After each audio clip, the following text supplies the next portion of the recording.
I have a tradition on St. Patrick's Day. I do what most people do and visit the local Irish pub. Sure, but my version is a little different.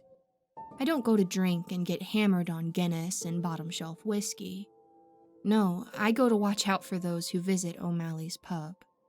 Terence O'Malley has owned that beaten-down bar on 5th Street for as long as anyone can remember. He's not an old man, though. Not by any means. It's more that the rundown building and dust-coated interior seems like it has been around for eons. O'Malley's pub is the kind of place that you mostly forget about until someone brings it up. Then you seem to know everything about it. I've had a lot of blurry, formative memories at O'Malley's, but I overlook it most of the year all the same. It's the kind of place that, when you walk in, you get the sense that you shouldn't be there. O'Malley's is dark and unwelcoming, with usually just Terence himself working behind the bar. If you happen to see another customer, it's one of the local bums nursing a beer and crying about his lot in life. Not that Terence gives a shit about anyone's problems. That perception of O'Malley's changes for everyone come St. Patrick's Day. It makes sense. Ours is not a big town, and when you're the only Irish pub around, well, people are going to remember you, and they're going to flood in. That bothers Terence. You see, even though his family has lived in the States for 3 generations now, he considers himself Irish first and foremost. It's his whole identity. You can see why, then, he hates the fake-accented, bee-green drunks who treat his place like an Irish-themed amusement park one day of the year. That's why I go to O'Malley's pub every year to watch. Because sometimes, when the crowd gets too rowdy and the tone gets too dismissive, Terence brings out the green beer. I first witnessed it 5 years ago. I was a college student then, and just as dumb as every other kid who thought they understood what St. Patrick's Day was all about. I was there with my friend Charlie and his girlfriend Lynette. To avoid being a third wheel, I also invited a guy named Shelby out with us. I didn't know much about Shelby, but I knew he liked to party and figured he'd be worth a laugh or two. We were several drinks in when Shelby started living up to his reputation. The man was absolutely smashed on bad whiskey and started loudly giving us all ill-informed rundown of recent Irish history. From the corner of my eye, I could see Terence O'Malley staring at Shelby from behind the bar. His look made my blood run cold. "Hey, man, let's call it a night, huh?" I said, clapping Shelby on the back. Like hell, dude. It's St. Paddy's Day. I'm going to stay out all night, flow frickin' like the wee ones. Shelby said, and laughed at his own bad accent. Things only got worse from there. Shelby continued to loudly opine on all things Irish, and before we knew what was happening, he was next to the table doing an approximation of Riverdance while singing a completely made-up ballad. All the while, Terence watched him. By this point, I was more embarrassed than anything. Charlie and Lynette exchanged glances, made up an excuse about an early morning exam, and took off. It was just me and Shelby. I felt somewhat responsible for Shelby since I was the one who invited him. I pulled him back down to the table. "Everyone's staring, dude. Come on." Fuck off, asshole. I'll dance if I want. I was about to get up and walk out myself when Terence appeared at our table. He looked right at Shelby, but spoke to me. Your friend here thinks he's quite an expert, doesn't he?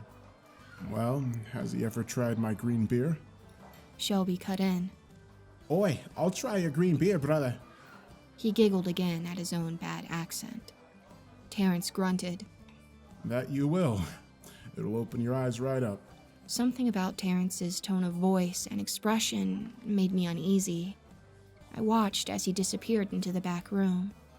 A full minute later, he returned with a pint glass of liquid the color of cloudy jade. He put it down in front of Shelby with a scowl. On the house, brother, said Terence, emphasizing the last word sardonically.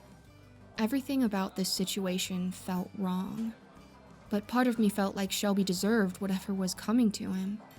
I figured that Terence had probably spit in it, or, at the very worst, put a few ground-up laxatives in there. Turns out, I'm not quite as creative as Terence. Shelby grinned from ear to ear as he started to down the pint. The pale, opaque liquid sloshed down his chin and onto his "Kiss Me, I'm Irish" t-shirt. But he seemed none the wiser. "You'd better slow down a little, huh?" I asked, feeling queasy at the sight of him. In response, Shelby belched and chugged the rest of the glass. He slammed it down on the table, where it shattered. High-quality stuff you've got there, brother. He yelled over at Terence, who only gave him an odd smile in return. "All right, come on, let's get you a cab," I said, standing to pull Shelby to his unsteady feet. He swayed against me, but didn't resist. We made it most of the way into the alley before he vomited. Green, frothy liquid poured from his mouth as he retched up what appeared to be gallons of food and drink. When he had finished, Shelby wiped the back of his hand against his mouth and grinned at me. Let me tell you something. He stopped suddenly, his eyes growing wide as he stared just above my right shoulder. Before I could even respond, Shelby began to frantically look around, spinning from one side to the other. No, He shouted, hands reaching up to grasp his face. He fell to his knees, soft whimpers coming from his vomit-slick lips. "Dude, come on. You're just drunk and sick. I'll get you home and you can sleep it off." No! Shelby screamed, wailing up at the sky. Dude, I can see it! I can see it all! "What can you see?" Shelby was crying now, raking at his eyes with his nails. I can see everything! My God! I watched as his eyes bulged in fear, as he held his head between his palms and wept. I moved toward Shelby, thinking that I'd at least help him to his feet. I'd never seen anyone quite so drunk before, and it was making me uncomfortable. Before I could get to him, however, I heard a rattle behind me. Terence was standing in the back door of the pub, a curious smile on his watchful face. How's your friend there, huh? The know-it-all knows too much now, don't he? I opened my mouth to ask Terence what he had done to Shelby's drink, but no sound came out. Or maybe it did, but was drowned out by Shelby's tears. I can't really remember. What I do remember is, as I was looking at Terence, I heard a sickening pop. Another one soon followed, accompanied by the most feral scream I've ever heard. I'll never forget either of those sounds. I turned back to Shelby and felt my knees give way. He'd fallen to the ground. Blood streamed from where his eyes had been, while his blood-stained thumbs grasped and twitched at nothing. His eyes hung limply from their optic nerves, swaying with the convulsions of his body. How was the green beer, brother? Terence asked, shaking his head and smiling. He looked down at the blood pooling underneath Shelby for another minute before walking back inside O'Malley's pub. Shelby's doctor said that there had been nothing wrong with his eyes. Physiologically, they were fine. I mean, yeah, they weren't in his head anymore, but all the systems were good. He just had some sort of psychotic episode, they said. Some sort of hallucination coupled with the urge to self-harm. It was unfortunate, but not unheard of. Probably the result of alcohol poisoning and some pre-existing undiagnosed mental illness. I didn't buy it. I went to visit Shelby in the hospital shortly after it happened. He was lying in bed, gauze wrapped around his eyes. I could just make out the dark indent in each socket through the translucent white fabric, and it made me go pale. I was happy that Shelby couldn't see my reaction. "How are you doing?" I asked tentatively. Shelby faced away from me and was quiet for a long time before finally speaking. You were there, dude. You know what happened. Maybe. I don't know. Both of us were pretty drunk. I saw it. I saw it all. Life. What's underneath everything. Just below the surface. The surging infinite darkness. The insignificance. The nothing and the everything. Yeah. I couldn't think of a response to that. And you know what the worst part is, dude? What's that? I can still see it all. Even with my eyes gone. I can still see it all. He turned toward me and gave me what I supposed to be a rueful stare. I shuddered. I talked to the doctor before I left to find out what would happen to Shelby. The doctor didn't know, and had never seen anything quite like it before. The blindness he could learn to deal with, the doctor said.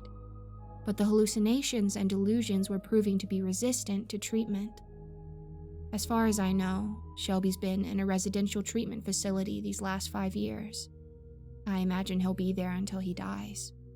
After what happened to Shelby, I've made it my mission to keep an eye out for anyone given a green beer at O'Malley's. Terence doesn't like it, but he doesn't say anything about it either. In fact, since the incident with Shelby, I've never spoken to him about it at all. He just watches me and glares. He knows I won't be around forever, but there'll always be a never-ending stream of idiots who show up to his pub on St. Patrick's Day. It might make him mad, but no one deserves what happened to Shelby. That's why I go to O'Malley's pub every year. I watch and wait, and give the warning to those who are offered Terence O'Malley's green beer. I always give them the same advice I'll give to you now. Don't be an asshole on St. Patrick's Day, but if you must be, for the love of God, don't drink the green beer.